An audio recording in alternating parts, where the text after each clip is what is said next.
and your people are of origin, you are duly acknowledged. We also acknowledge our hard-working, mighty minority led by Osahini Alexander Afenyo-Markin. Osahini Alexander Afenyo-Markin. We acknowledge your presence. Our external branches. China is here, Canada is here, Denmark, you are here, Australia duly acknowledged, Austria, Belgium, Cote d'Ivoire, Equatorial Guinea, Finland, you are here, France, Germany, Holland, Ireland, Italy, Japan, Nigeria, Norway, Middle East, Qatar, Senegal, South Africa, South Korea, Spain, Sweden, Togo, United Kingdom, USA, Czech Republic, Hong Kong, and Russia. All our 30 external branches, you are duly welcome to this conference.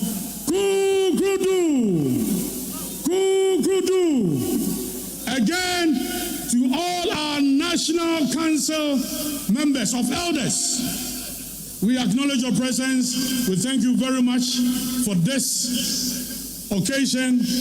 Again, let me acknowledge some important personalities.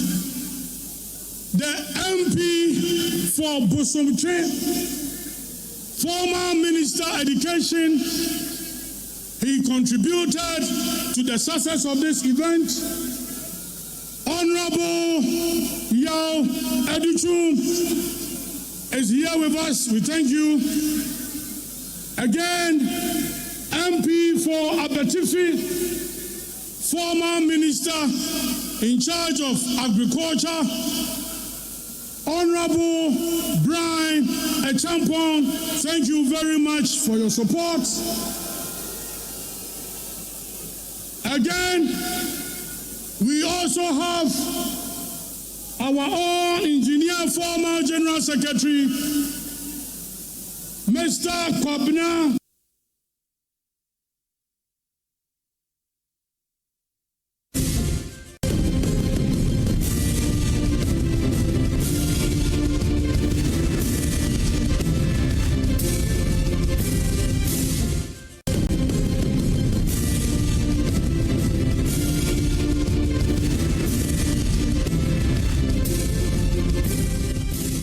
The live coverage of the NPP Delegate Conference, and in here in the studio with me is Dr. Asasante. Doc, let's just get into the rumored or proposed reforms that, if per that voice vote later today, if it goes through, would be seen later in the NPP's constitution. Even before we start with number one, the rumored amendment 1 through to the others. What do you make of voice votes? I see that they're mimicking what happens in Parliament. Is it the true test of democracy? At a point in time, you realize that if you really want to go through ballot voting and what MPP has put forward that they want to deal with, they will finish next week. Because you take one, people must queue and vote for it. So sometimes democracy requires that once you have the people's representatives there, right, let's hear the voice, and then we can make something. It may have its strengths and weaknesses, but under the circumstances, I think is the way to go. Okay. Is the way to go. What is really the catch in respect of this issue is the amendment you propose to make. That should be in consonance with what all of you are, looking forward to. It should be something that every Tom, Dick, and Harry, or most of the people believe that this is right, and that when we do it, it will bring us what? Better results. Okay. So the amendment proposal should be something that resonates with the majority of the people. That people who have walked through the trenches, they have practiced they have lived the Constitution and all that, will say that this amendment is apt. Okay. This amendment is apt. Let's start with the remote amendment 1, elect flag bearer before party executives. And then, I'm sure that you already addressed it in the first one, saying that it's just to realign the party. But again, explain to me, what's the point? What's the need? The before, after, what's the problem? Yeah, what that they want to do, if you listen to the statement that they gave, the explanation was that they want to do it because the Constitution says so. But second point is that it's a way of also limiting the tension within the party and all that. But that is where I have my problem. Because if you want to use it to cure a certain mischief within the party, a certain problem within the party, then you are not doing yourself good service. It's rather a disservice. You went through primaries and went through all the primaries that elected the MPs, elected the flag bearer and the rest of them. There are a lot of challenges there. People feel peeved, they feel angry and all that. You touch one or two, you sweep the rest under the carpet, and now you saw the effect at the election. Instead of you dealing with them, you're saying that when you were able to hold early Congress, we are able to deal with this situation. Of course, you are postponing a problem of today for the next day. And it will what? Once you can run, but you can't hide. It will still follow you. So I believe that, genuinely speaking, they should have been able to, the research that they did, obviously the research will point to some of these problems in the party. They should have, before this time, started doing something about it. That, let's look at this, that. Because all that they are going to do, as soon as they elect their flag bearer, January 26th, thereabouts, they will just do something for the cameras. That, we are one family, now we have a candidate, let's follow him, and that your concerns, your grievances will not be attended to. But that will have a boomerang effect if they don't take care. What should rather be their focus? Is it electing the party executives, or paying more focus to the chairman, who I like to think holds the center together? If you did your flag bearer before the party executives, and then your chairman, who of course is part of the party executive, it's not holding the center together, what would it? Yeah, before I come to that, I believe that their reform should touch on a very fundamental thing that people have proposed, people like Nano Bribu, that look, let every card-bearing member, right, who is genuine, be paying dues, have the power to elect their delegates. Once you do that, any other problem is solved, right? Because now you are going to eliminate a whole lot of things that have become albatrosses around their necks, such as monocracy within the party, such as establishment candidate phenomenon, such as I'm not ready to work with this group of people, you silence some people. All these things create divisions and bitterness within the party.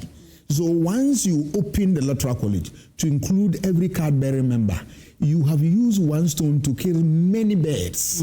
Birds such as the monocracy in politics, the establishment candidates, the corruption within election, and that separation and then discrimination and all that. You'll be able to address it. There are people, their government is in office, and yet they are in Their party is in office, and yet they were in opposition. So you'll be able to do all that. Then it comes to your issue. Once you build the foundation well, now you can build on the foundation. What are you going to build on?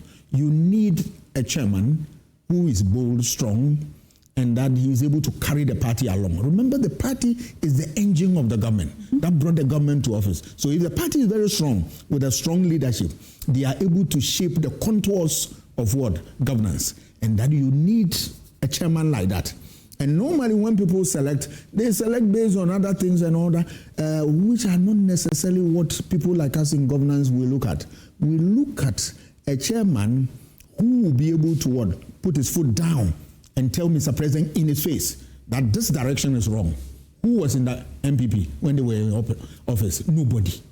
Nobody. So Nana Akufo-Addo could get away with anything, and then they realized that these are not the things that NPP is noted for. But there was nobody courageous enough to tell Mr. President that, Mr. President, that is it. It's really good that you have actually touched on expanding the Electoral College. Now, if you look at, and this may be a symptom or a cascading effect of expansion, right? If you look at the proposed amendment to increase number of elected party executives. Now, I ask the question, what is the real democratic value in increasing the party executive? And I ask this with the mind of, will it not threaten grassroots participation? Will it not? Who are the executive? They are born out of the grassroots. So every member also hopes for a better day. Let me serve my party. A day will come. I also join the top brass, the elite. So if you expand that, no problem. You are rather creating opportunity for those down there to one day worm themselves smoothly into that bracket. So it's a good thing. But you always must have your eye at the grassroots. Why? Votes do not come from anywhere. They come from the grassroots, presidential, parliamentary. So the grassroots, and it is the local government politics that shapes all politics. Yes, the president is elected from the constituency.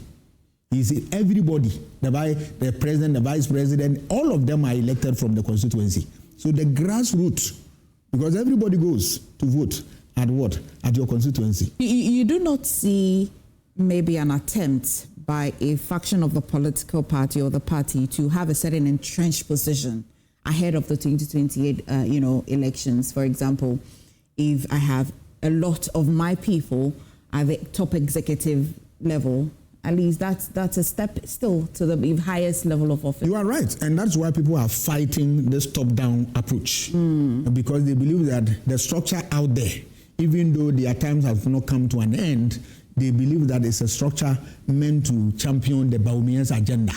And because that was the structure that put him into office as what? A flag bearer. So they believe that something must be done about it. And I agree with that.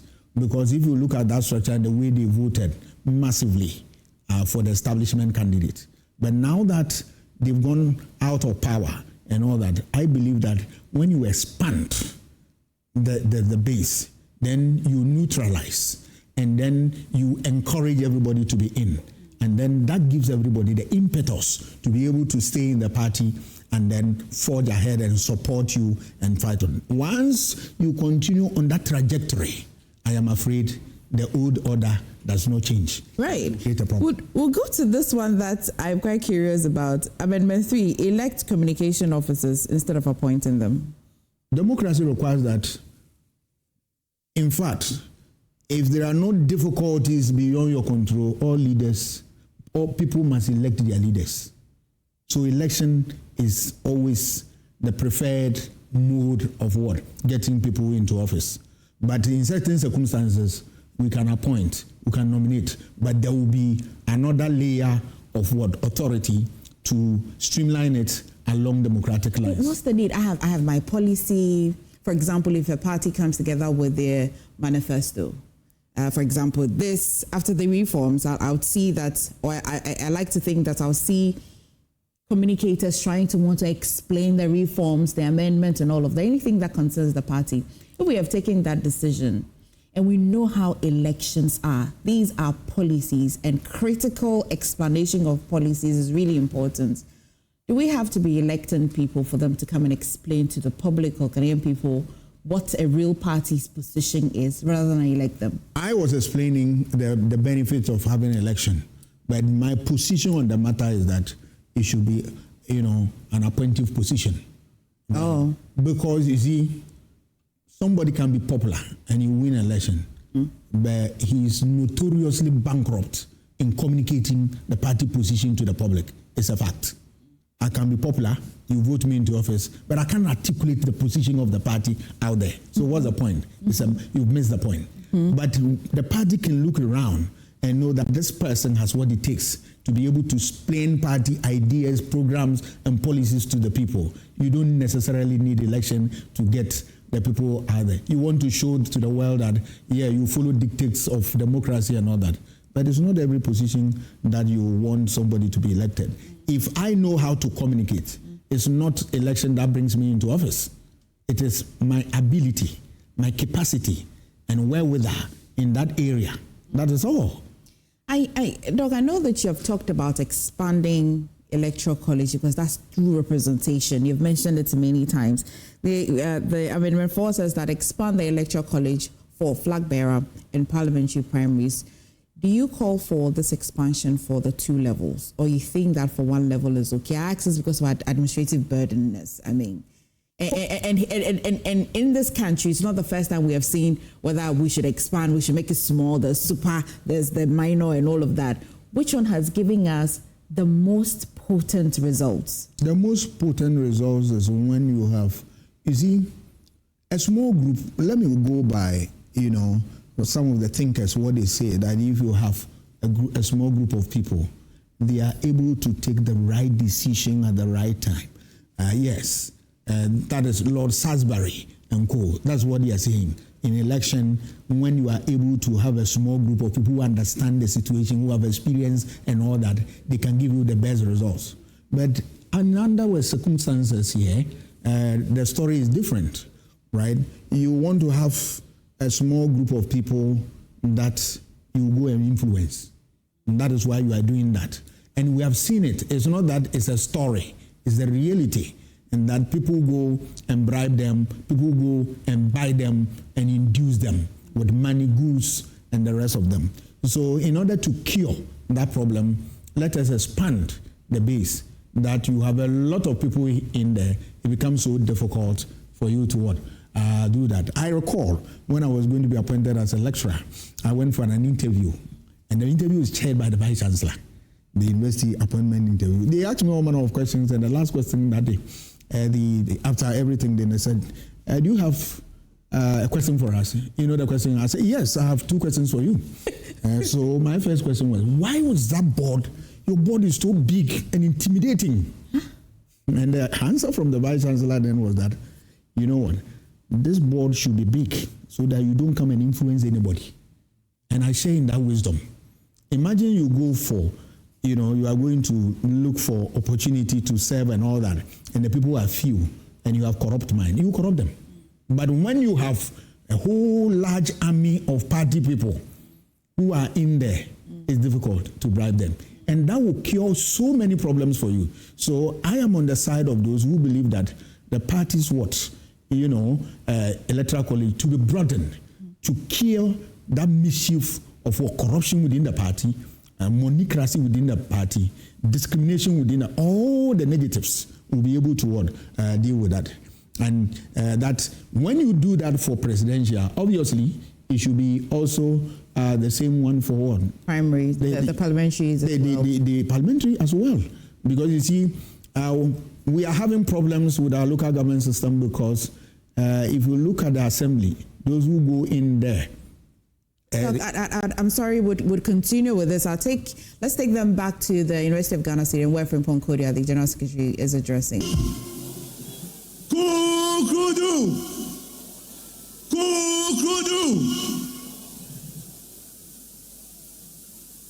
Chairman for conference, our revered acting Vice Chairman, Chairman Dankwa Smith-Bute, Your Excellencies, the former President J. Kufuor, and former President Nana Dankwa Akufo-Addo, Your Excellency, the former Vice President Dr. Alhaji Mohamedou Bawumia, and your spouse, Her Excellency Hajia Samira Bawumia, members of Steering Committee, members of National Executive Committee, members of National Council, our dear delegates of the annual Delegates Conference, our revered minority leader, our members of Parliament, our revered National Council of Elders, distinguished ladies and gentlemen, I'm here to present the state of our party to delegates. We went into our elections in 2024. Our hope, our prayer was for us to win the elections. But as the will of God is not the will of man, we couldn't win the elections. After our defeat, the party never sat down. The party, through National Council, the second highest decision-making body of the party, constituted a committee referred to as the Elections Review Committee, chaired by Professor Afenyo-Markin, to go around the country to inquire from the rank and file of our party and to ascertain the reasons why we couldn't win the elections in 2024. The committee completed their work and reported to the National Council somewhere in April. The committee made several recommendations, some involving amendment to our constitution. And based on that, the National Council, which is the second highest decision-making body of our party, constituted the amendment committee chaired by lawyer Frank Davis to look at proposals from Professor Afenyo-Markin's committee, to look for proposals in 2021 when we met in Kumasi, to also receive proposals from our external branches, our TESCOM, our youth wing, and from the rank and file of the party.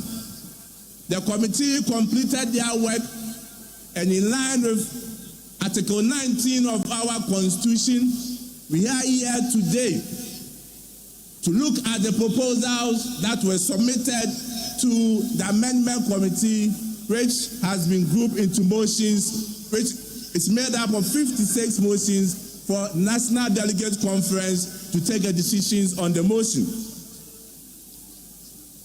Today we are gathered here as National Delegate Conference, but it is important that we also, just as the National Treasurer said, just as the National Organizer also said, to show our esteemed appreciation to some personalities who made it possible for us to meet today at conference.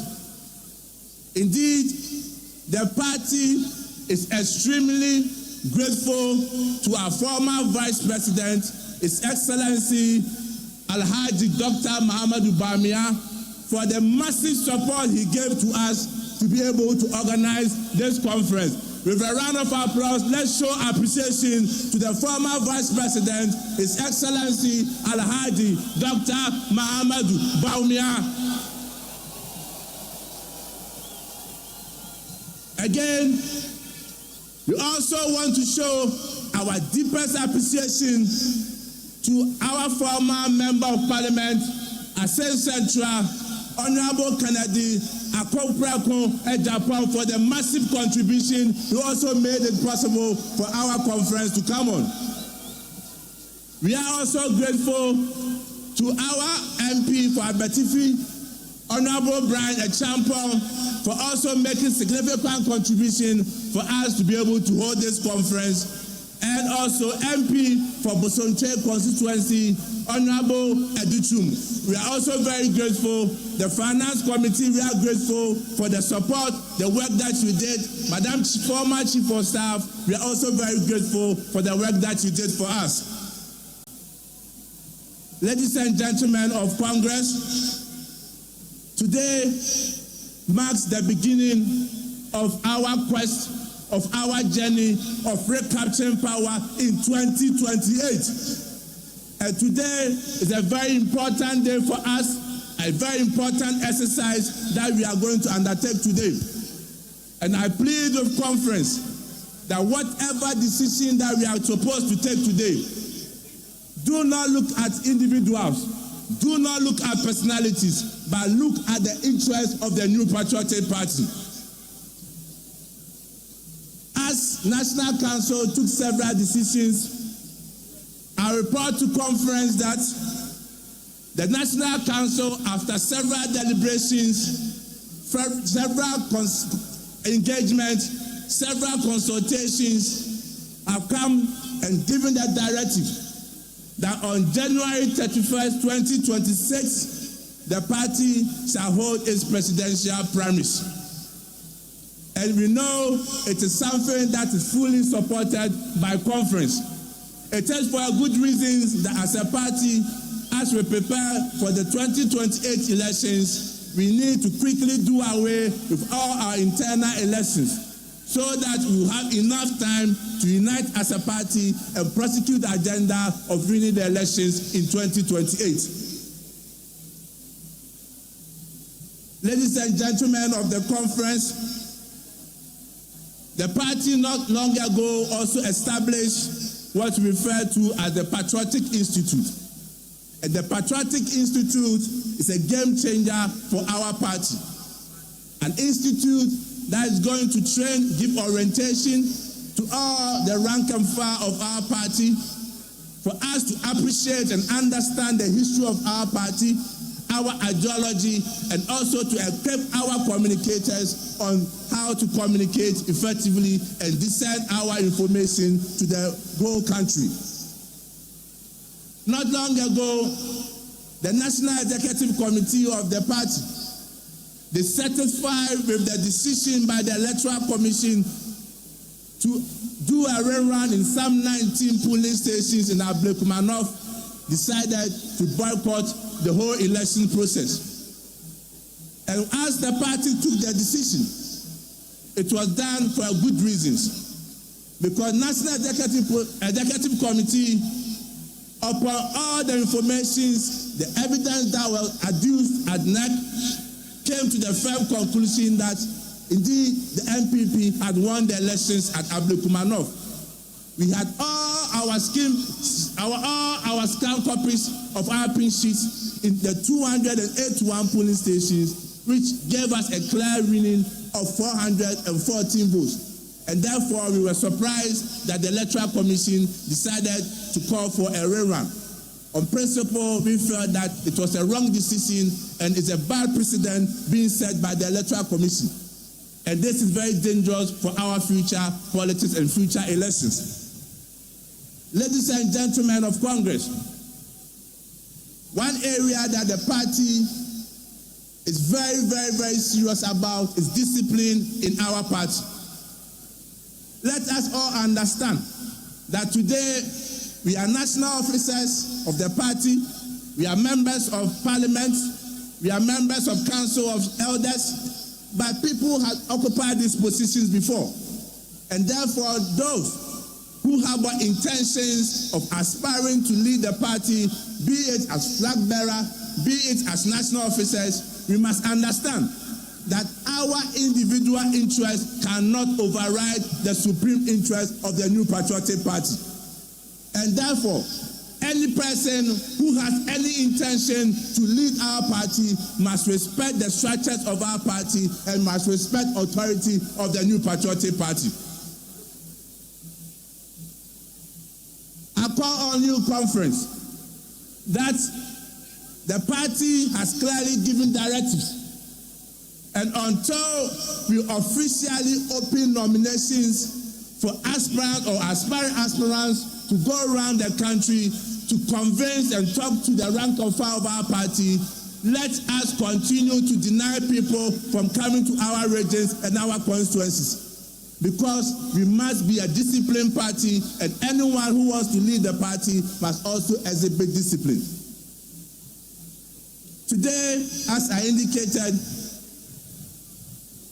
is going to pave the way for us to have victory in 2028. And as a party, we must look each other in the eye and remember who we are. We are not broken. We are not defeated. Neither have we lost. We are builders. We are dreamers. We are fighters. We are servants of the Ghanaian people. So I ask you today, what is our purpose? Why do we gather here? Why do we wear the blue, red, and white colors of this party with pride? It is because we believe. We believe in development, in freedom.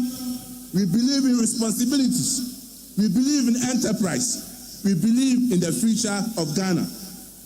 Ghana needs us. The youth are watching us. The farmers are watching us. The traders are watching us. Let us fight as one body with one identified vision and ambition to make sure that this abysmal performance from the NDC government, Ghanaians are looking for alternatives. And Ghanaians want to come back to MPP. Ghanaians know that our government offers the better solutions to their problems. But at the end of the day, they want to vote for an opposition party that is ready for power. And therefore, inactions that seeks to divide us, that bring acrimony, that bring tension to us, needs to be relegated so that Ghanaians will see us as a proper, responsible, and viable opposition party that will wrestle them from the misery that they are going under the watch of His Excellency John Mahama and the NDC government. Ghanaians are asking the NDC questions. Ghanaians are asking President John Mahama, you promised us that you are going to reset the country for the better. You made noise about Galamsey in Ghana. You got certain civil society groups to come after our administration under His Excellency Nana Dankwa Akufo-Addo. Today, what is the state of Galamsey in Ghana? To the extent that in his own backyard, in his own constituency, Galamsey is everywhere. Galamsey there, Galamsey where, Galamsey everywhere in Bale Bamboy constituency. President Mahama, Ghanaians are also asking you, what is the position of the NDC on the LGBTQ bill? You have gone silent on it, and Ghanaians are asking questions. Religious bodies are asking questions. That the promise that you made, that when you come into government, you will pass the bill. We are waiting for you. And again, Ghanaians are asking you that we are suffering with your D-levy. The hardship on us is something which is very unbearable. And Ghanaians are asking questions on your government.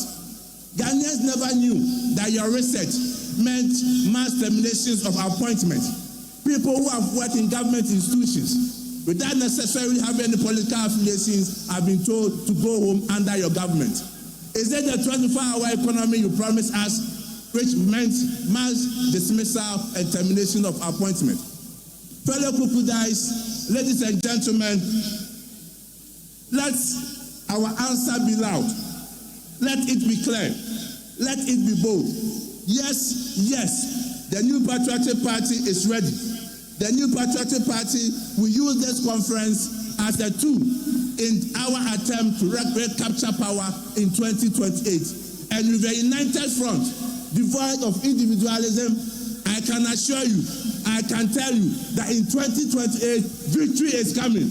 In 2028, the new Patriotic Party will win the elections. In 2028, Ghana will see the new Patriotic Party in the helm of affairs. Thank you very much, and God bless us all. Be on your feet, let's do it together. Very energetic message from the General Secretary. Quick introduction. We also want the to live acknowledge coverage of the NPP Delegate Conference 2025 here on the Joy News channel, and Dr. Asasante is still here with me. Doc, let's stay with Justin Frimpong Kodua for a minute. You listened in to his speech. What do you make of it? Very interesting speech in the sense that he talked about his party and then also extended the communication to national issues. There's nothing wrong talking about national issues because it affects everybody in this country. But the things he also talked about, yes, he has his own arguments in there. But when you look at it and the forum that he finds himself in, one would have thought that he would do more at home by talking about problems that the party NPP is facing and for which reason they have assembled as a way of dealing with some of the problems. That would have resonated with the people the more. But you spend more time talking about national issues. There's nothing wrong. But I believe that at that level, the forum becomes a wrong forum for you because your party people want to see what you have under your sleeves for them, what you have. When you begin to move to another level, then the conversation can be extended to national. But that is not to say that if you touch on national issues, they are not important. They are. But the forum you are before or you find yourself in, there are problems that confront the people in there, and that's the solution they want. What's your general assessment of him as a general secretary? Maybe when you're grading your students, do you do the scale 0 to 10, or you do it 1 to 10?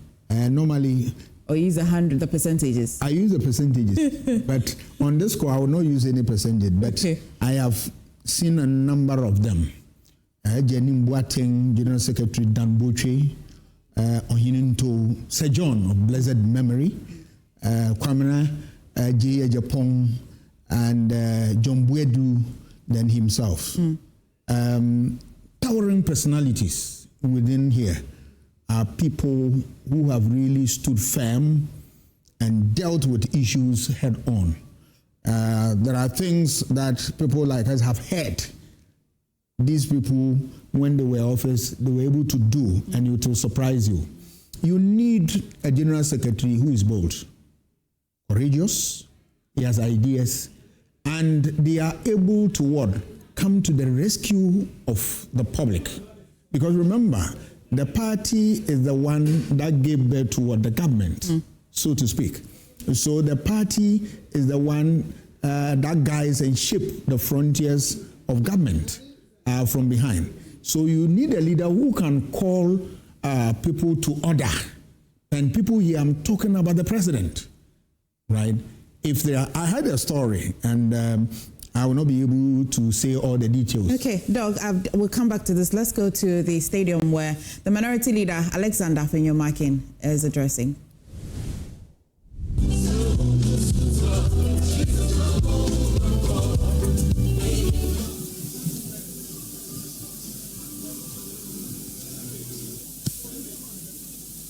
Anyongle male jata. Jeta ela o fiade, ela o la o side, o ma lo, o ma lo, o ma lo, o ma lo, o ma lo. Anyongle nele jata, jeta ela o fiade, ela o la o side. Oh my Lord.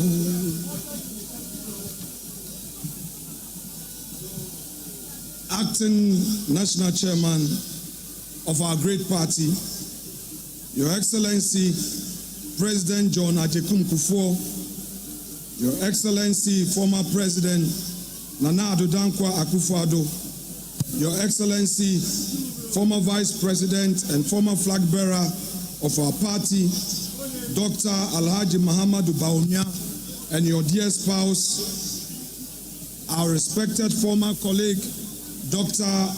Matthew Opoku Prempeh, and former running mate of our dear party, members of the diplomatic corps, national executives of our great party, distinguished members of the Council of Elders, Second Deputy Speaker of Parliament, colleagues in leadership, honorable, mighty minority members of Parliament, regional executives, constituency executives, distinguished delegates, representatives from our external branches, fellow patriots, members of TESCON, friends from the media, ladies and gentlemen.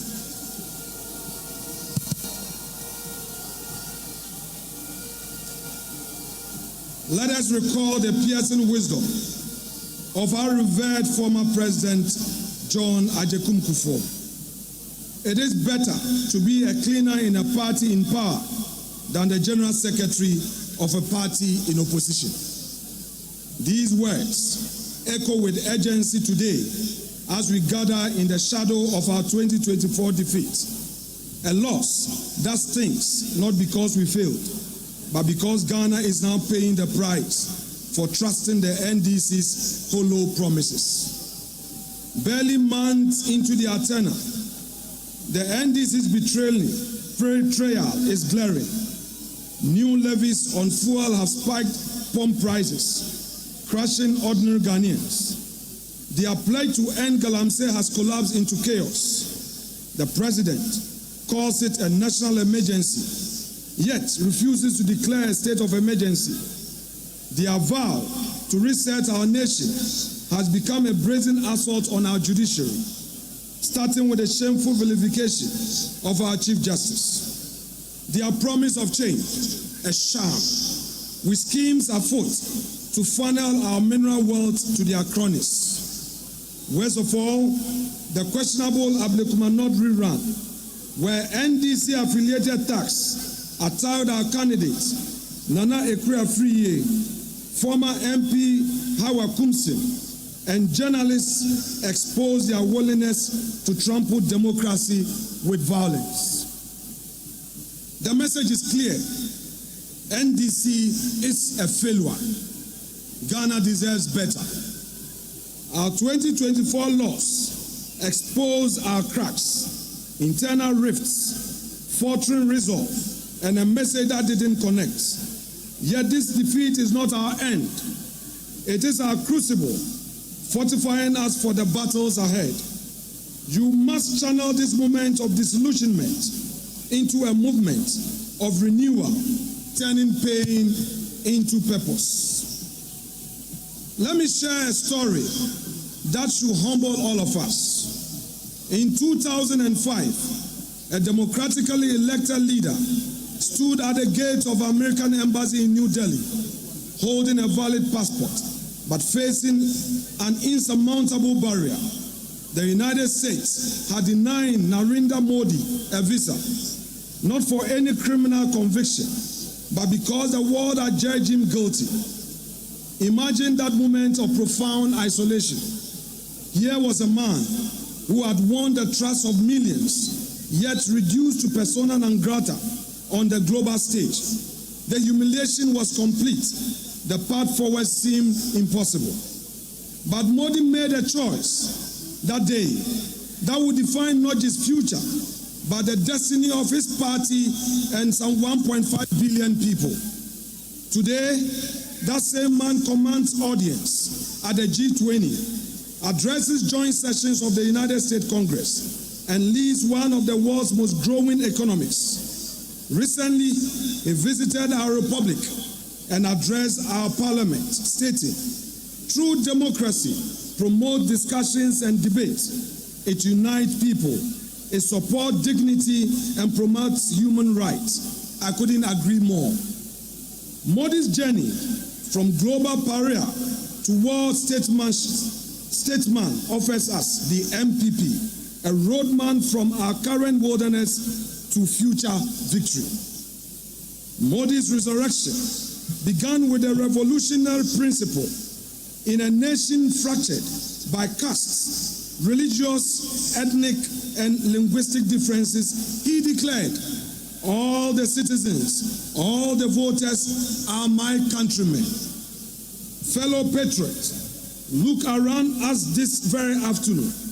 Look at the divisions that have sprouted like weeds since our defeat. We cannot, we must not allow 2024 to become the year that destroyed the MPP. From this moment, we speak with one voice. We move with one resolve. We are not Achim, Ashanti, Fante, Mamprushi, Gonja, Gan, or Ewe. We are MPP. We are not North or South. We are Ghana first. Modi's transformation was built on principles that never wavered.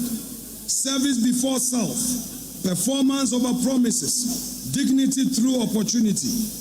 These values are not foreign to us. They are our foundation.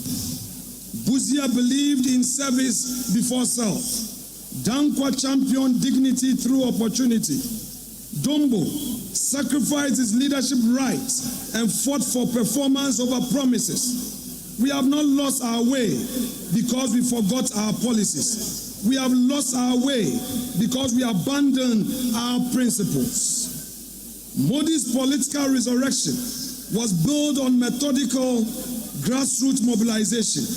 From the mid-1980s onwards, he trekked to villages others ignored, sat with farmers others dismissed, and listened to the dreams others regarded as impossible. Perhaps we became a party talking to itself in Accra. We must become a party of Ghana talking to Ghana. Our constituency executives must master every polling station. Our polling station chairpersons must know every voter. Our electoral area coordinators must understand every community's dreams. Modi's greatest achievement was rebranding not just himself, but India's entire narrative. The country known for poverty became known for possibilities. But this rebranding wasn't cosmetic, it was substantive. We cannot rebrand ourselves through better slogans. We must rebrand ourselves through better results and strong character. This conference marks a pivotal moment in our party's journey. As we gather under the theme, Rebuilding Together with Our Values, we are called not only to reflect, but to renew. We are called to look inward and ask ourselves the hard questions. Who are we? What binds us? And where are we going? We are in a season that demands sober reflection, radical unity, and a return to first principles. This is a time of transition. A time when we are repositioning as a party in opposition. It is a time to rebuild. A time to reconnect with our grassroots, to re-express our ideals with clarity and reconnect to the Ghanaian people with bold new vision for the future. We are at a critical juncture as a party, not because our tradition is broken, but because it is being tested by an electoral defeat, internal tensions, unmet expectations, and the competing ambition of people who want to serve. But let us remind ourselves, ambition must never override party loyalty. Competition must never erode patriotism, and political differences must never poison the well of unity.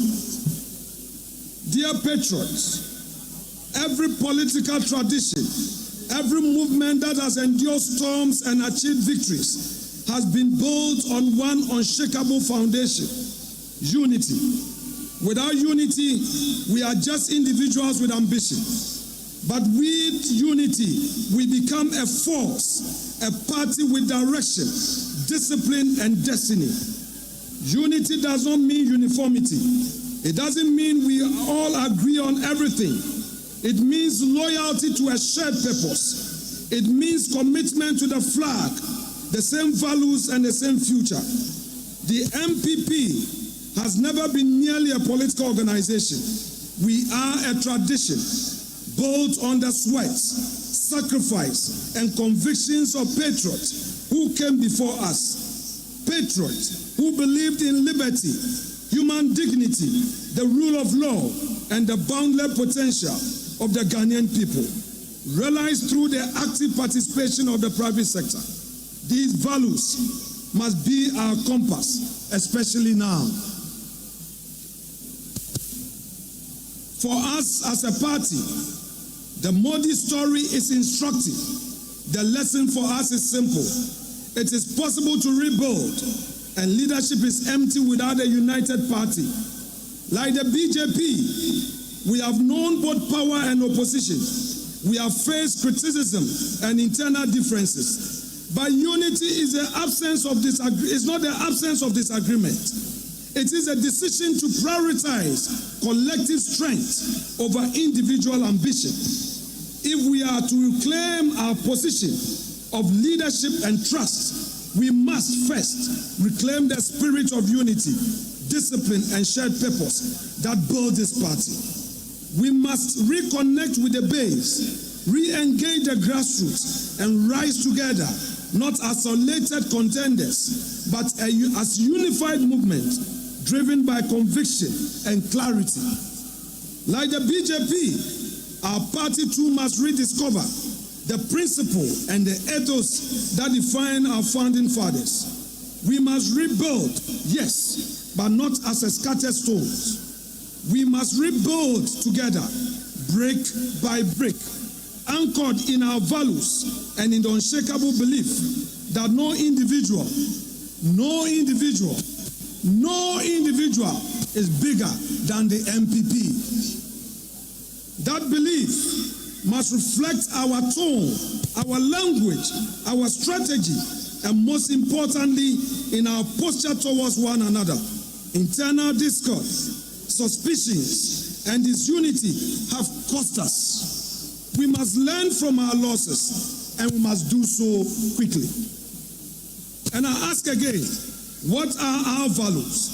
Our party, guided by the enduring motto, development in freedom, stands for democratic accountability, the rule of law, free enterprise, and national self-confidence. Rooted in the Dankwa Dombo Buzia tradition, we are inspired by a deep sense of perseverance, resilience, and an unyielding faith in Ghana's manifest destiny as a free, just, and prosperous society of opportunities.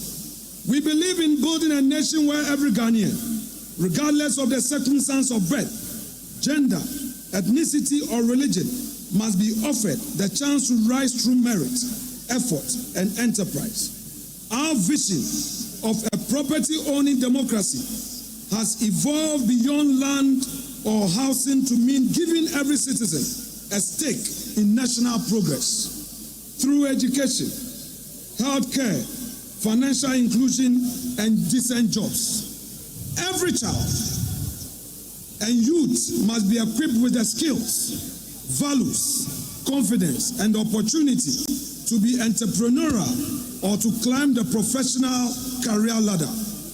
From rural development and bold social interventions to industrialization, the MPP remains committed to inclusive growth, law and order, and empowering all Ghanaians to shape their own destinies in a free society.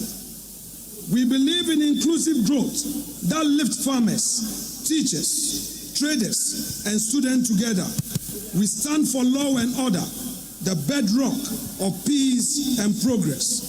We uphold democratic accountability where leaders serve, not rule. Because in this party, we believe Ghana's greatness lies in the hands of her people. Your sweat, your courage, and your dreams. In freedom, you, the Ghanaian, are the author of your destiny. This is our covenant. They are the binding principles of the NPP. The NPP has never been a party of despair. We are a party of destiny. But that destiny will slip from our hands if we allow disunity, bitterness, anger, and self-interest to consume us. Let us end the hate campaigns and the subtle sabotage. It is time to choose unity over ego and party over self. If we fight one another, we will end up falling together. But if we fight for one another, we shall rise together. We have known victory and defeat. We've made mistakes, but we are not a broken party. We are only a battle-tested party. We must not allow current challenges to blur our vision or break our ranks. Yes, we have differences. Yes, we've made mistakes, but we must never forget we are what we stand for and where we are going. Let this be a reminder. No matter how talented a leader is, they are nothing without a united, disciplined, and visionary party behind them. That symbiosis, leader and party rising together, it's what we must seek to achieve. No individual can make it alone. Everyone needs the party. Since the NDC government assumed office in January, we've witnessed a very disturbing development. Intimidation of our party members and a dangerous trend or persecution of our leaders and supporters. These attacks are not random. They are strategic attempts to weaken us, but they will fail. They will fail because our response will be unity. Our motto moving forward from today should be touch one, touch all. When one of us is touched, all of us must rise. We are one family, and the strength of our family is its loyalty in crisis. If we choose unity over ego, purpose over personal ambition, no force can ever stop us in 2028. When we are united, no external force can divide us. But when we are divided, even our strength can be used against us. Rebuilding does not mean avoiding or overlooking our differences. It means confronting them with maturity. It means refusing to let factions become permanent fractures. It means calling each other back to the center, the core which brought us this far. Your servant in Parliament hereby assure you through me that the MPP caucus remains resolute. We are not retreating. We are strong, united and committed to the values and ideologies of our party. We shall continue to defend the legacy of our party in Parliament, hold governments accountable, and show the Ghanaian people that we remain the better alternative. To our aspiring candidates, let this be a season of sober reflection. There is room for all of us at the table, but there is no room for selfish ambition. Let us rise above the temptation to win at all costs and choose instead to serve at all costs. Delegates, the future of our party rests in the choices we make today. Let us choose unity over division. Let us all rally around our elected leaders and reignite hope among our base. To our grassroots, you are the lifeblood of this great tradition. Your sacrifices, your patience, and unwavering loyalty have kept us afloat in seasons of triumph and in valleys of loss. And so to you, I say, hold on, do not lose hope. We shall rise again. The elephant has only stumbled. It has not been defeated. You have never given up on us, and we, your servants in Parliament, will never give up on you either. And to our youth, you form the majority, and your energy, your voice, and your ideas are not just welcome, they are essential. TESCOM, this is your moment. Stay grounded to our values. Stay focused on the bigger picture. Know that the future of this party belongs to you, the TESCOM youth, and our youth scattered all over the country. Learn from the elders in Parliament. Don't insult them. Engage them. Absorb their wisdom and grow with a strong conviction of our party and what it stands for. That way, you can also lead with clarity, build with purpose, and sustain the MPP legacy that has been entrusted to you. It is time to stop feeling sorry for ourselves. Yes, we lost 2024 elections in a big way, but let us be clear. This was not a defeat born out of failure. It was a perfect storm of adversity no government in the Fourth Republic has ever had. From the banking crisis that threatened to collapse our financial system, which we spent billions fixing, restoring confidence and stability, to the global COVID-19 pandemic that brought the world to its knees. Then came the Russia-Ukraine war, unleashing the harshest cost of living crisis in generation. And through it all, we governed with a hung parliament and an opposition speaker.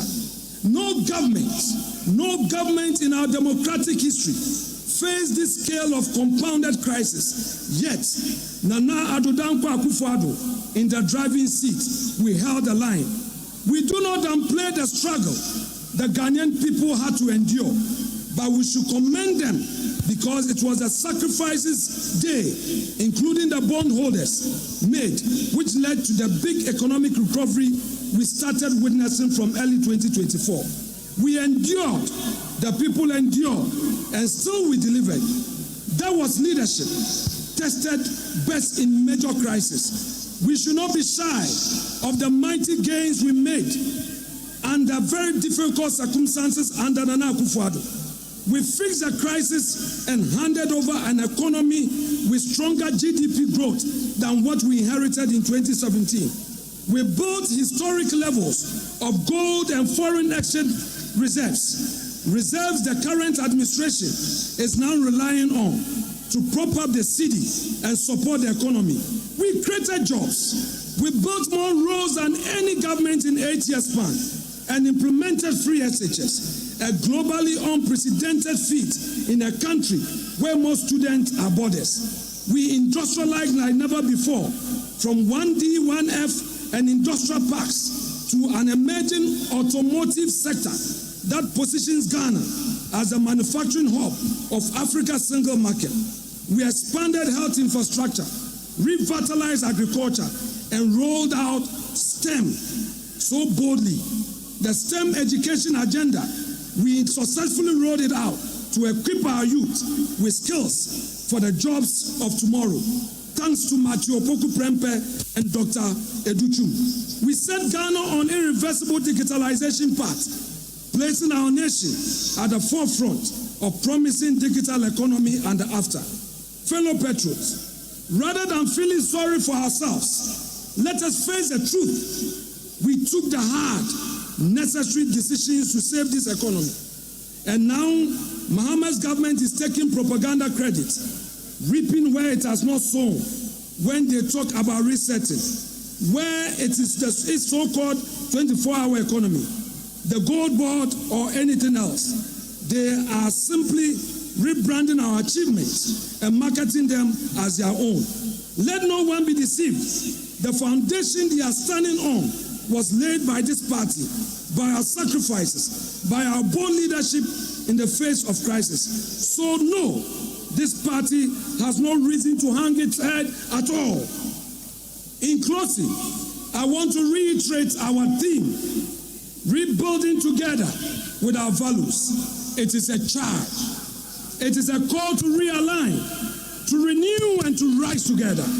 And we rise again in unity and in the enduring spirit of our party, our great NPP. And I say to all of you, though we walk through the valley of the shadow of death, we fear no evil.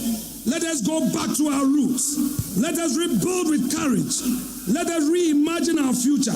And let us reclaim the spirit that built this party. A spirit of sacrifice, of loyalty, of conviction. We've done it before. We can do it again. And let it be that by the grace of God, we will. God bless us all. God bless the MPP. And God bless our beloved nation, Ghana. Thank you so much.